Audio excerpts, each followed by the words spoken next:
அத்தியாயம் 7. கடற்கரை வாசிகள் வரவிருக்கும் நாட்களில் நம்பிக்கை வைத்து ஆவலுடன் அந்த நாட்களை எதிர்பார்த்துக் கொண்டிருந்தனர். ஒவ்வொரு நாளும் இரவில் கிழங்கு கறியுடன் கஞ்சி குடிக்கும் போது, கடல் தாயே என்றுதான் நாங்கள் சோற்றை கண்ணால் பார்க்க போகிறோம் என்ற கேள்வி அவர்கள் உள்ளங்களில் எழும். சாகரை பருவம் வரட்டும் என்று யாராவது பதில் சொல்லுவார்கள். மீன்கறியோடு உண்ட நாட்கள் பழங்கதையாய் போய்விட்டது. எடுத்ததற்கெல்லாம் இதே பேச்சுதான். டீ கடைக்காரன் கடன் தர மறுக்கிற போதும் அரையன் அவரிடம் சொல்வான், சாகர வரும், பார்த்துக்கிட்டே இரு, வரும். மனைவி குழந்தைகளின் துணிமணிகள் கிழிந்து தொங்கும், அதிலிருந்து வீச்சம் அடிக்கும். அப்போதும் அரையன் சொல்வான், சாகரை வரட்டும், மல்லு துணியும் மேல் துண்டு வாங்கி போடலாம். சகல ஆசைகளும் சகல கனவுகளும் நிறைவேற போகிற காலம் அது. கருத்தம்மாவுக்கு உள்ளூர ஒரு ஆசை. அதை தாயிடம் பிரஸ்தாபிக்கவும் செய்தாள். சாகரை பருவத்தில் தனியாக கொஞ்சம் பணம் சேர்க்க வேண்டும். அதோடு செம்மன் குஞ்சு கொண்டு வருகிற பணத்தில் இருந்தும் கொஞ்சம் எடுத்து தனியாக வைத்துக் கொள்ள வேண்டும். அந்த பணத்தை கொண்டே பரிக்குட்டியிடம் கடனை தீர்த்து விடலாம். சக்கியும் பணம் சேர்க்க வேண்டும் என்று திட்டமிட்டுக் கொண்டாள். ஆனால் அவளுடைய உத்தேசமே வேறு. கருத்தம்மா சொன்னாள், எனக்கு நகையும் வேண்டாம், நட்டும் வேண்டாம். எப்படியாவது நீ அந்த கடனை அடைச்சு புட்டா போதும். அது உங்க அப்பன் தீர்மானிக்க வேண்டிய விஷயம், தெரியுமா? அப்போ அந்த பணத்தை திருப்பி கொடுக்க போறது இல்லைன்னு சொல்ல, அப்பா அதை கொடுக்க போறது இல்ல. சக்கியும் அப்படித்தான் நினைத்தாள். கருத்தம்மா மனத்திற்குள் ஏதோ கணக்கு போட்டு பார்க்க ஆரம்பித்தாள். பஞ்சமியும் தனக்குள் ஒரு திட்டம் போட்டு வைத்திருந்தாள். அவள் நாள்தோறும் குஞ்சு மீன் பொறுக்கி சேமித்து வைத்துக் கொள்வாள். அதோடு செம்பன் குஞ்சுவும் அவளுக்கு தினமும் ஒரு கூடை மீன் தருவதாக சொல்லி இருந்தாள். பரிக்குட்டியும் கடைசியில் எப்படியோ ஒரு தீர்மானத்துக்கு வந்து சேர்ந்தார். அப்துல்லா வீட்டையும் மனையையும் சேட்டுக்கு பணையம் வைத்து விட்டார். அந்த ஒப்பந்தத்தின்படி அவர் 2000 ரூபாய் வரையிலும் சேட்டிடம் பெற்றுக்கொண்டு வியாபாரத்தில் ஈடுபடலாம். சாகரை பருவத்தில் சாமர்த்தியமாக வியாபாரம் செய்து கடனையும் அடைத்து பெண் குழந்தையின் திருமணத்தையும் முடித்து விடலாம் என்பதுதான் அவரது திட்டம். சாகரை பருவத்தில் லாபம் அடைந்து சொந்தமாக தோணி வாங்கி விடுவது என்று அச்ச குஞ்சமும் சங்கல்பம் செய்து கொண்டார். கடல் கலங்கும் என்றோ மீன்பாடியின்றி போய்விடும் என்றோ ஒருவராவது எதிர்பார்க்கவில்லை.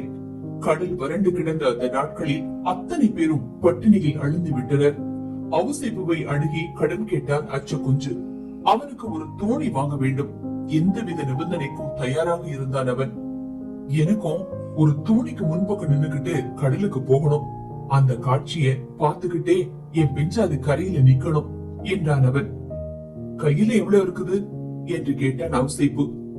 கைவசம் எதுவும் இல்லை என்பதை அச்ச குஞ்சு தெரிவித்தான். பின்ன எப்படி பணம் கொடுக்கிறது? கடைசியில் அவுசைப்பு அவனுக்கு ஒரு யோசனை சொன்னான். சாகரை வியாபாரத்தில் கிடைக்கிற காசை பத்திரமாக வைத்துக் கொள்ள வேண்டும்.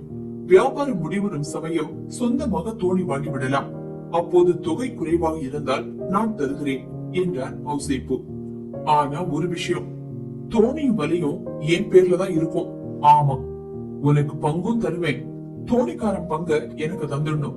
துடுப்பு பங்கு வேணும்னா நீ எடுத்துக்க. மிச்சம் மீதி இருக்கிற பணத்தை என்கிட்ட தந்து வை, நான் பத்திரமா வச்சுக்கிடுறேன். அச்சு குஞ்சு அவுசைப்பு சொன்ன நிபந்தனைகளுக்கு ஒப்புக்கொண்டார். இது கடற்கரையில் சர்வ சாதாரணமாக நடைபெற்று வரும் ஒரு காரியம்தான். வீட்டுக்கு சென்றதும் எல்லா விஷயங்களையும் அவன் நல்ல பெண்ணிடம் சொன்னான். உனக்கு வியாபாரத்துல கிடைக்கிற காசையும் என்கிட்ட தந்து வை. என்ன அது எதுக்குன்னு கேக்குறேன். உனக்கு கிடைக்கிற காசை நீ என்கிட்ட தந்து வையேன். சிப்பு கழுத, 2 பேருக்கும் கிடைக்கிற பணத்தையும் அவசைப்பு கிட்ட கொடுத்து வைக்க போறேன். நல்ல பெண்ணுக்கு இந்த ஏற்பாட்டில் திருப்தி ஏற்படவில்லை. செம்மங்குஞ்சு அண்ணன் எப்படி தோணியும் வரையும் வாங்கினான்னு தெரியுமா அவனுக்கு? சக்கி கிட்ட கிடைக்கிற காசை எல்லாம் கொடுத்து வச்சிருந்தான். கடைசியில் இருவரும் அவுசைப்புவிடம் பணத்தை கொடுத்து வைப்பது என்ற முடிவுக்கு வந்தனர். தோணியும் வலையும் வாங்க போகிற விஷயத்தை எல்லோரிடமும் பறைசாற்றினான் அச்ச குஞ்சு. இவ்வாறு அவர்கள் பல விஷயங்களை எதிர்பார்த்தபடி நாளை கடத்தி கொண்டிருந்த போது வைகாசி மழை திடீரென்று பிடித்துக் கொண்டு கொட்ட ஆரம்பித்தது. முதலில் புயல் காற்று வீசி அடித்தது. அதைத் தொடர்ந்து ஒரே மழை. சாகரை பருவம் பிறப்பதற்கான அறிகுறிதான் அது. அரையர் கண்களில் மீண்டும் நம்பிக்கை ஒளி பிறந்தது. முகங்களும் பொலிவடைந்தன. இன்னும் சில நாட்களுக்குள் கடற்கரை தேஜோமயமான ஒரு நகரம் போல் காட்சி தரும். அப்போதிருந்தே இரு பக்கங்களிலும் குடிசைகள் முளைக்க ஆரம்பித்து விட்டன. டீ கடைகள், தையல் கடைகள், ஜவுளி கடைகள், காசு கடைகள். அந்த வருடம் எந்திரம் வைத்து மின்சார ஒளியும் பரப்பினார்கள். மறுமுறையும் புயல் சுழன்றடித்தது. கடல் கொந்தளித்தது. சந்தோஷம் தாங்க முடியாமல் எல்லோரும் துள்ளி குதித்தனர். மனதில் ஆசைகள் அரும்பின. கலங்கி கிடந்த கடல் நீர் தெளிகிற போது அவர்களுக்கு சுபிட்ச வாழ்வு உதயமாகிவிடும். கடல் அமைதியாக அடங்கி கிடந்தது. தூர தொலைவில் இருந்து தோணிகள் வந்து சேர்ந்தன. மழை லேசாக தூறிக் கொண்டிருந்தது. காற்று அடித்தது. சில சமயம் புயலும் கிளம்பிற்று. ஆனால் கடல் என்னவோ குளம் போலத்தான் கிடந்தது. செம்பன் குஞ்சுவின் வேலையாட்களை நல்ல திறமைசாலிகள் என்றுதான் சொல்ல வேண்டும். அவர்களை மேலும் சாமர்த்தியசாலிகளாக ஆக்கிவிட்டார் செம்பன் குஞ்சு. முதல் நாள் மீன்பாடு சுமாராகத்தான் இருந்தது. அப்போதுதான் மீன்கள் வந்து கொண்டிருந்தன. இருந்தாலும் எல்லா தோணிகளும் அன்று கடலுக்கு சென்றிருந்தன. அன்று செம்பன் குஞ்சு ஒரே போடாய் போட்டு விட்டான். அன்று விடிவெள்ளிக்கு முந்தையே செம்பன் குஞ்சு கடலுக்கு சென்று விட்டான் என்பதை அறிந்து கொண்டதும் அவனுக்கு மீன் ஏராளமாக கிடைத்திருக்கும் என்று ஐயன் குஞ்சு சொல்லி வைத்தான். ராமன் மூப்பனுக்கு இன்னொரு விஷயம் தட்டுப்பட்டது. அவன் பள்ளிக்குண்டத்துக்கார அதிர்ஷ்டத்தையும் விலைக்கு வாங்கி வச்சுக்கிட்டானே. செம்மன் குஞ்சு மாதிரி இல்லாவிட்டாலும் ஏறத்தாழ அவன் அளவுக்கு தாங்களும் மீன் பிடித்துக் கொண்டு வர வேண்டும் என்ற வீம்பு பல தோணிக்காரர்களுக்கு பிறந்தது. செம்பன் குஞ்சு மறைமுகமாக எல்லோருக்கும் ஒரு உத்வேகத்தை ஊட்டிவிட்டான் என்றுதான் சொல்ல வேண்டும். ஐயன் குஞ்சு ஒரு புது ஏற்பாட்டை புகுத்தினான். இந்த பாருங்க, கோவி அழைக்கணும்னு வச்சுக்கிடக்கூடாது, இருட்டோட வந்துடணும். ஆமாடே, இந்த பாருங்க, மனுஷன்னு சொன்னா அவனுக்கு கொஞ்சம் போட்டி போடுற மனசு இருக்கணும், பாத்துக்க. முடிந்த மட்டும் போட்டி போட்டு பார்ப்பது என்று உறுதி எல்லோருடைய உள்ளத்திலும் பிறந்து விட்டது. செம்மன் குஞ்சு பிடிக்கிற அளவுக்கு பிடிக்க முடியுமா என்பதைத்தான் ஒரு கை பார்த்து விடலாமே. அன்று வழக்கத்தை விட பலர் முன்னதாகவே வந்து சேர்ந்து விட்டனர். இருந்தும் கூவி அழைக்கும்படி ஆகிவிட்டது. டீ கடைகளிலும் அன்று முன்னதாகவே வியாபாரம் ஆரம்பமாகிவிட்டது. செம்மன் குஞ்சுவின் தோணி அன்று சற்று பின்தங்கி சென்றது. மற்றவர்கள் முந்திக் கொண்டு விட்ட சங்கதியும் அவனுக்கு தெரியாது. கடலுக்கு சென்ற தோணிகள் அசைவதை பார்த்தால் அன்று மீன் அமோகமாக பிடிபடுகிறது என்றுதான் எண்ண வேண்டியதாக இருந்தது. கூடைக்காரர்களும் வியாபாரிகளும் கடற்கரையில் கூடி நின்று கொண்டிருந்தனர். பரிக்குட்டி மன அமைதி இழந்து விட்டவன் போல் காட்சி தந்தான். யாரையோ எதிர்பார்த்து கொண்டிருப்பது போலவும் இருந்தது. கைவசம் இருந்த பணமும் வெகு சொற்பம். சேட்டின் காரியஸ்தன் பணத்தோடு வந்து சேர்வதாக வாக்களித்திருந்தான். ஆசாமி வந்தபாடாக இல்லை. அவனை எதிர்பார்த்து வினாடிகளை எண்ணிக்கொண்டிருந்தான் பரிக்குட்டி. பல வகையிலும் அன்றைய பொழுது மங்களகரமானது. கடலில் மீன் ஏராளமாக இருந்தது. வெயிலும் நன்றாக காய்ந்து கொண்டிருந்தது. எங்கும் ஒரே பிரகாசம். செம்மீனை வேக வைத்து பரப்பினாலும் நொடியில் காய்ந்து விடும். 4 போக லாபம் வருகிற நாள் அது. பொழுது நகர்ந்து கொண்டுதான் இருந்தது. காரியஸ்தர் பாச்சு பிள்ளை இன்னும் வந்து சேரவில்லை. சாகரை பருவ வியாபாரத்தின் ஆரம்ப நாள் அது. அன்றே எல்லாம் வெறும் அவஸ்தையிலும் ஏமாற்றத்திலும் முடிந்து விடுமா? தோணிகள் கரையருகே வந்து கொண்டிருந்தன. பரிக்குட்டி தவியாய் தவித்துக் கொண்டிருந்தான். அருகில் நிற்பவர்கள் எல்லோரும் மடி நிறைய பணத்தை கட்டி கொண்டிருந்தனர். கரையில் ஒரே ஆரவாரம். ஓட்டலிலும் வரிசையாக இலை போட்டு பரிமாற தொடங்கினர். தோணி கரை வந்து சேர்ந்ததும் அத்தனை பேரும் முண்டி அடித்துக் கொண்டு ஹோட்டலுக்குள் நுழைந்து விடுவார்கள். கிட்டங்கிகளில் பாத்திரங்களை அடுப்பில் ஏற்றி போட்டனர். கணப்பொழுதும் வீணாகாமல் எல்லாம் துரித கதியில் நடந்தேறியது. பரிக்குட்டியின் வேலையாட்களும் தயாராக நின்று கொண்டிருந்தனர். முதலில் வந்து கொண்டிருந்தது செம்பன் குஞ்சுவின் தோணிதான். வழக்கம் போல் அது குதி போட்டு பாய்ந்து முன்னேறி கொண்டிருந்தது. காதர் முதலாளி சொன்னார், அவன் தோணிய எந்த பயலாலும் முந்த முடியாது. மைதீன் குஞ்சுவும் அதை ஆமோதித்தான். அரையர் வகுப்பைச் சேர்ந்த வயது முதிர்ந்த கிழவர் சொன்னார், அது ஏன்னு தெரியுமா? சொந்தக்காரன் தோணியில இருக்கான், சுக்காம் பிடிச்சுக்கிட்டு. தோணி கரை சேர்ந்தது. தோணி நிறைய மீன். பக்கவாட்டிலும் நடுப்பாகத்திலும் மீன் திணிக்கப்பட்டிருந்தது. சுய நினைவு இழந்தவனாய் செம்பன் குஞ்சுவை பார்த்து வெறியோட்டம் ஓடினான் பரிக்குட்டி. அதற்கு முன் ஏற்பட்ட கசப்பான அனுபவத்தையும் மறந்து விட்டான் அவன். அங்கிருந்த சூழ்நிலை அப்படிப்பட்டது. அங்கு யாருமே அப்படித்தான் நடந்து கொள்வார்கள். பரிக்குட்டி கெஞ்சிய வண்ணம் கேட்டான், செம்மங்குஞ்சு, ஐயா வலக்காரரே, அண்ணே, எனக்கு கொஞ்சம் சரக்கு தாரும். சிறிதும் தாட்சணியமின்றி அவன் முகத்தை பார்த்து சொன்னான் செம்பன் குஞ்சு, கையில காசு இருக்குதா? இல்லன்னா சோழிய பாத்துக்கிட்டு போ. தோணி கரைக்கு வந்து விட்டது என்றால் அரையனுக்கு இந்த புத்தி வந்துவிடும். பரிக்குட்டி பதில் சொல்வதற்குள் காதர் அங்கு வந்து விட்டார். செம்பன் குஞ்சுவிடம் மீன் வாங்க முடியாது என்பது தீர்மானமாகி விட்டது அவனுக்கு. வேறு தோணிக்காரர்களை நாடி ஓடினான் அவன். அன்று வழக்கம் போல் செம்மன் குஞ்சுதான் மீனின் விலையை நிர்ணயித்தான். அன்று மீன் ஏராளமாக அகப்பட்டிருந்தது. அன்றும் செம்மன் குஞ்சுவின் வலையில் தான் அதிக மீன் சிக்கி இருந்தது. மற்றொரு தோணிக்காரனிடமிருந்து அவனிடம் இருந்ததில் 1/3 வாங்கினான் கரிக்குட்டி. அதற்கு மேல் வாங்க அவன் கையில் பணம் இல்லை. செம்மன் குஞ்சு வேலையாட்களுக்குரிய பங்கை விநியோகம் செய்தான். அப்போது அவன் உள்ளத்தில் புதிய யோசனை ஒன்று பிறந்தது. அவன் சொன்னான், கடலில மீன்பாடு எப்படி இருக்குது பாத்தீங்களா? நல்ல வெயிலும் காயுது, சரக்கும் நல்ல விலைக்கு போகுது. அவன் சொன்ன வார்த்தைகளின் உட்பொருள் தோணிக்காரர்களுக்கு புரியவில்லை. நான் சொல்றது விளங்கலையா? அட மடக்கழுதைகளா, இந்த பாருங்க, காத்து இருக்கிற போதே தூத்திக்கிடணும், தெரிஞ்சுதா? காசு கிடைக்கிற சமயம் இது. இல்ல சோத்த தின்னுபிட்டு விழுந்து கிடக்க போறீங்களா? இன்னொரு வாட்டி போக நான் தயார். பக்கத்தில் நின்று கொண்டிருந்த அச்சு குஞ்சு இதை கேட்டுக் கொண்டிருந்தார். செம்மன் குஞ்சு அவனை பார்த்து இதை சொல்லவில்லை என்றாலும் அவன் தான் பதில் சொன்னான். நீ கேக்குறதுக்கு பதில் சொல்லாம இருக்க முடியாது என்னால. காசு கிடைக்குதுங்கிறது நிசம்தான். அதுக்காக கடலை உள்ளங்கையில தூக்கிக்கிட்டு வந்துட முடியுமா? அதோடு ஒரே நாளில் 2 முறை கடலுக்கு செல்வது என்பது எந்த நாளிலும் நடைபெறாத காரியம் அல்லவா? அப்படி செய்வதே பாவம். செம்மன் குஞ்சு சொன்னான். சரி, நீங்களே நல்லா யோசிச்சு பாருங்க. கடற்கரை எங்கும் ஒரே செழிப்பு. எங்கும் ஐஸ்வர்ய ஒளி பரவி இருந்தது. கிட்டங்கிகளின் முன்னால் வெந்த மீனை பரப்பி காய போட்டிருந்தனர். பார்ப்பதற்கு தங்க கட்டிகளை வாரி இறைத்தாற் போல் இருந்தது. அன்று அச்சு குஞ்சு ஹோட்டலுக்கு போய் சாப்பிட செல்லவில்லை. அவன் மனதில் ஒரு திட்டம் பிறந்து விட்டதல்லவா? அவன் நேராக வீட்டுக்கு சென்றான். கணவனும் மனைவியும் அப்படித்தானே பேசி முடிவு செய்து கொண்டிருந்தனர். நல்ல பெண் கேட்டாள், ஏன் இன்னைக்கு சாப்பிடாம வந்துவிட்ட? அச்சு குஞ்சுவுக்கு கெட்ட கோபம் பிறந்து விட்டது. உனக்கு என்ன பைத்தியம் பிடிச்சு போச்சா? இப்படி எல்லாம் கேட்டுக்கிட்டு இருந்தா சொந்தமா தோணி வாங்குற நாளே வரப்போறது இல்ல. வந்த வழி நோக்கி அடியெடுத்து வைத்தான் அச்சு குஞ்சு. நல்ல பெண்ணுக்கு ஏதோ தவறு செய்து விட்டது போல் மனசு குறுகுறுத்தது. அவள் கேட்டாள், அப்போ நீ காலையில எந்திரிச்சு போற போது ஒரு வார்த்தை சொல்லிவிட்டு போகப்படாதா? எதுக்கு சொல்லணும்? நாம முன்னாலேயே இதையெல்லாம் பேசி முடிச்சு சத்தியம் கூட பண்ணிக்கிட்டோமே. அச்ச குஞ்சு நடந்து போவதை பார்த்து கொண்டே சத்தம் போட்டு சொன்னாள் நல்ல பெண். சோத்துக்கு காசு எடுத்துக்கிட்டு மீதியை தந்துட்டு போயேன், நான் கையில வச்சுக்கிடுறேன். அப்புறம் அவசியப்பு கிட்ட ஒப்படைச்சிடலாம். சில்லறையும் நோட்டுமாக சிறிது பணத்தை அவள் முன்னால் விட்டெறிந்தான் அவன். உணவை முடித்துக் கொண்டு செம்மன் குஞ்சு கடற்கரை வந்து சேர்ந்தான். அப்போது தோணிக்காரர்கள் யாரும் வந்திருக்கவில்லை. அன்றே மேலும் கொஞ்சம் சம்பாதிக்க வழி உண்டா என்று ஆராய்ந்து கனவுகளில் அவன் மனம் லைத்திருந்தது. மாலையில் செரியழிக்கல், திருக்குன்றப்புழை போன்ற இடங்களில் இருந்து சில தோணிகள் வந்து சேர்ந்தன. அன்று இரவு மழை விடாமல் கொட்டிற்று. மறுநாள் பொழுது புலர்ந்த பின் தான் தோணிகள் கரை விட்டு அகன்றன. விடிய கருக்கில் வந்து சேராதிருந்ததற்காக தோணிக்காரர்களை வாயில் வந்தபடியெல்லாம் திட்டினான் செம்மன் குஞ்சு. அப்படி இருந்தும் செம்மன் குஞ்சுவின் தோணிதான் அன்றும் முதலில் கடலுக்குள் சென்றது. செம்மன் குஞ்சு கவனித்தான்.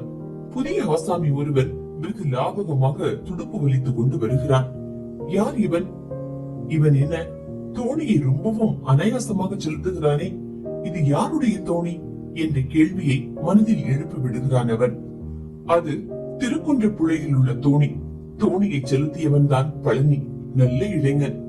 செம்மன் குஞ்சு, பழனி ஆகிய இருவருடைய தோணிகளும் ஒரே மாதிரி சென்று கொண்டிருந்தன. எந்த தோணி முன்னேறி செல்லும் என்பதை அனுமானிக்க முடியாதபடி இருந்தது. போட்டியும் கிளம்பிவிட்டது. இருவரும் முழு பலத்தையும் திரட்டி வீறு கொண்டு வலித்து முன்னேற முயன்று பார்த்தார்கள். தண்டு வலிப்பவர்கள் தண்ணீரை குளித்து தோணியை முன்னால் தள்ளி கொண்டிருந்தனர். 2 தோணிகளும் இப்படி போட்டி போடுவது பார்க்க வெகு ரசமான காட்சியாக இருந்தது.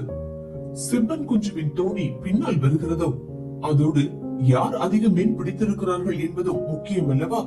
வலை வீசுவதை வைத்தோ தோணியின் வேகத்தை மதித்தோ தீர்மானம் பண்ணுகிற விஷயமா அது? கரை நோக்கி திரும்புகிற போதும் தோணிகள் இரண்டும் ஒன்றோடு ஒன்று போட்டி போட்டுக் கொண்டுதான் வந்தன. அச்சந்தர்ப்பத்தில் தோணிகளின் தலைகள் ஒன்றோடு ஒன்று மோதிக்கொண்டு விட்டதென்றால் அடிதடி கிளம்பிவிடும். தோணி திரும்புகிற போதெல்லாம் நடுக்கம் எடுத்தது எல்லோருக்கும். கருத்தம்மா கேட்டாள், அம்மா, எதுக்கு இப்படி கண்ணு தலை தெரியாம போட்டி போட்டுக்கிட்டு வர்றாரு அப்பா? சக்கிக்கும் உள்ளொரு பயம்தான். ஆபத்து எதுவும் ஏற்படாமல் கரை வந்து சேர வேண்டும். எதற்கு இப்படி போட்டி போட வேண்டும்? செம்மன் குஞ்சுவுக்கு என்ன சின்ன வயசா? தோணிகளின் தலைகள் இடித்துக் கொண்டு விட்டால் பின் என்ன விளையும் என்று யாரால் தான் சொல்ல முடியும்? ஒவ்வொரு கணமும் ஒரு யுகமாக கழிந்தது. அப்பாடா, தோணி ஒரு மட்டும் கரையருகே வந்துவிட்டது. கரையில் ஏக ஆரவாரம். இருவரில் ஒருவரும் வெற்றி பெறவில்லை, தோல்வி அடையவும் இல்லை. ஒரே மாதிரி ஜோடியாக வந்துவிட்டன இரு தோணிகளும். இரண்டு தோணிகளிலும் மீன் ஏராளமாக இருந்தது. தோணிகள் இரண்டும் ஒன்று சேர்ந்து கரைக்கு வந்தன. கையில் நீண்ட கழியும் தலையில் முண்டாசுமாக கரையில் குதித்த பழனியை கருத்தம்மா கூர்ந்து கவனித்தாள். திடகாத்திரமாக இருந்தான் அவன். செம்பன் குஞ்சு விரைந்து வந்து பழனியை தழுவிக் கொண்டான். நீ கடலுக்கு போறதுக்குன்னே பிறந்தவன தம்பி. பழனி ஒன்றும் சொல்லவில்லை. வியாபாரம் முடிந்து விட்டது. பழனியின் சரக்குதான் ஒரு சொல்லுக்குத்தான் என்றாலும் கூட அதிக விலை கிடைத்தது. செம்மன் குஞ்சுவுக்கு தோல்விதானே இது? செம்மன் குஞ்சு பழனியிடம் கேட்டான். உன் பேர் என்ன தம்பி? அவன் நல்ல மேனி விளப்பம் கொண்டவன் தான். இருந்தாலும் ரொம்பவும் சந்தோஷப்படுகிறவன். தோணியை அப்படி காற்று வேகத்தில் அனாயாசமாக செலுத்தி சென்றவன் தான் செம்மன் குஞ்சுவின் முன்னால் நிற்கிறான் என்பதை நம்ப முடியாமல் இருந்தது. ஒரு சின்னஞ்சிறு குழந்தை போல் நாணினான் அவன். அந்த கம்பீரம் எங்கு சென்று மறைந்து கொண்டு விட்டது? பழனின்னு கூப்பிடுவாங்க என்றான் அவன்.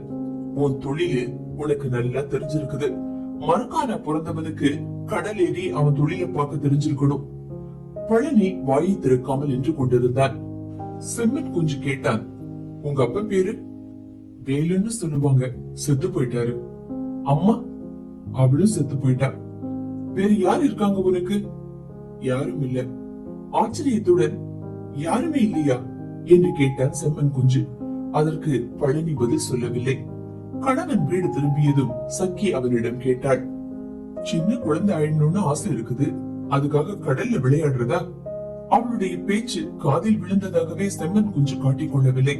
முக்கியமான விஷயம் ஒன்றை யோசித்துக் கொண்டிருந்தான் அவன்.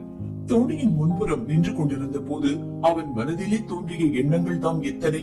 அவற்றையெல்லாம் சக்கியிடம் சொல்ல அவனுக்கு ஆசைதான். ஆனால் அப்போது அவன் சொல்லவில்லை.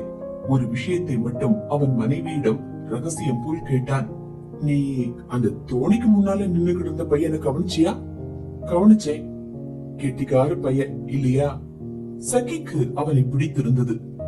அவளை மட்டும் என்ன, கடற்கரையில் நின்று கொண்டிருந்த அத்தனை பேரையும் அவன் கவர்ந்து விட்டான். சக்கி கேட்டாள், என்ன விஷயம்? அந்த பையன் கிடைச்சா தேவல. சக்கி எதுவும் சொல்லாமல் நின்று கொண்டிருந்தாள். செம்பன் குஞ்சுதான் தொடர்ந்து பேசினான். அவன்கிட்ட எல்லாத்தையும் விசாரிச்சேன். அவனுக்கு சொந்தம்னு ஒருத்தரும் இல்ல. ஒரு வழியா பார்த்தா அதுதான் நல்லதுன்னு கூட படுது. அப்படின்னா அவனை சாப்பாட்டுக்கு வீட்டுக்கு அழைச்சிட்டு வர்றதானே? அந்த விஷயம் அப்ப எனக்கு கேட்டல. இந்த விஷயம் சக்கிக்கு மன நிம்மதியை கொடுத்தது. செம்மன் குஞ்சு ஒருவனை தேடி பிடித்து விட்டார். இதிலிருந்து அவனும் அந்த ஞாபகத்துடன் தான் வெளியே வந்திருக்கிறான் என்பது தெரிய வந்தது. பழனி மிகவும் நல்லவன். அவனை வேறு யாராவது குத்தி கொண்டு போனாலும் போய்விடலாம். செம்மன் குஞ்சுவுக்கு அந்த பயம்தான். சாப்பிட்டு முடித்ததும் கடற்கரையை நோக்கி நடந்தான். பழனியும் அவனது சகாக்களும் ஒரு தென்னை மரத்தின் கீழ் படுத்து தூங்கிக் கொண்டிருந்தனர். அன்று அவனிடம் எதுவும் பேசி பார்க்க முடியவில்லை. மறுநாளும் கடலில் பந்தயம் நடந்தது. அன்று செம்மன் குஞ்சு தோல்வி அடைந்து விட்டான். மீன் ஏராளமாக கிடைத்ததும் பழனிக்குதான். செம்மன் குஞ்சுவின் தோணிக்காரர்கள் மனசில் கருவி கொண்டனர். கருத்த குஞ்சு சொன்னான், எங்கிருந்தோ இந்த கடற்கரைக்கு வந்து என்ன துள்ளுறான் இந்த பையன். குஞ்சு பாப்பாவுக்கு மனசுக்குள் ஒரு குறும்பு தலை எடுத்தது. லேசாக மோதி விட்டு விட வேண்டும். அப்போது அடிதடி ரகளை. செம்மன் குஞ்சு இடைமறித்து சொன்னான், இந்த பாருங்க, என்ன இது? வேலை செய்யற ஆம்பளை பிள்ளைய பார்த்து எதுக்கு பொறாமப்படுறீங்க?